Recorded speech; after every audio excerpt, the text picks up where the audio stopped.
എല്ലാവർക്കും മോളിവുഡിൻ്റെ സിനിമാ വാർത്തകളിലേക്ക് സ്വാഗതം. ഇന്നത്തെ അപ്ഡേറ്റിൽ ഉൾപ്പെടുത്തിയിരിക്കുന്നത് ഹിന്ദി മൂവി സയ്യാറയെ കുറിച്ചാണ്.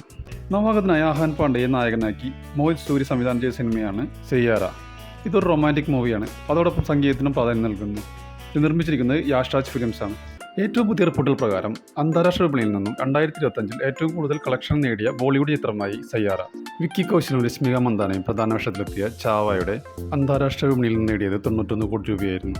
അതിനെ മറികടന്ന് 12 ദിവസത്തിനുള്ളിൽ സയ്യാറ അന്താരാഷ്ട്ര വിപണിയിൽ നിന്നും 94 കോടി രൂപ നേടി. അന്താരാഷ്ട്ര ബോക്സ് ഓഫീസിൽ 90 കോടി കടക്കുന്ന രണ്ടാമത്തെ ഹിന്ദി ചിത്രമാണിത്. 2025 ഇതുവരെ പുറത്തിറങ്ങിയ എല്ലാ ഇന്ത്യൻ സിനിമകളിൽ നിന്നും മോഹൻലാലിനെ നായകനാക്കി പൃഥ്വിരാജ് സുകുമാരൻ സംവിധാനം ചെയ്ത L2 എമ്പുരാൻ കഴിഞ്ഞാൽ രണ്ടാം സ്ഥാനത്താണ് സയ്യാറ. എമ്പുരാൻ അന്താരാഷ്ട്ര വിപണിയിൽ നിന്നും 124 കോടി 50 ലക്ഷം നേടിയിരുന്നു. സയ്യാറയുടെ വേൾഡ് വൈഡ് ഗ്രോസ് 12 ദിവസത്തിനുള്ളിൽ 413 കോടി 75 ലക്ഷം കടന്നിരിക്കുകയാണ്. വേൾഡ് വൈഡ് ഗ്രോസിൽ സയ്യാറ രണ്ടാം സ്ഥാനത്താണ്. 808 കോടി രൂപ നേടിയ ചാവയാണ് ആദ്യ ചിത്രം. ഇതുപോലുള്ള ന്യൂസുകൾ അറിയാൻ നിങ്ങൾ ഈ ചാനൽ സബ്സ്ക്രൈബ് ചെയ്യുക.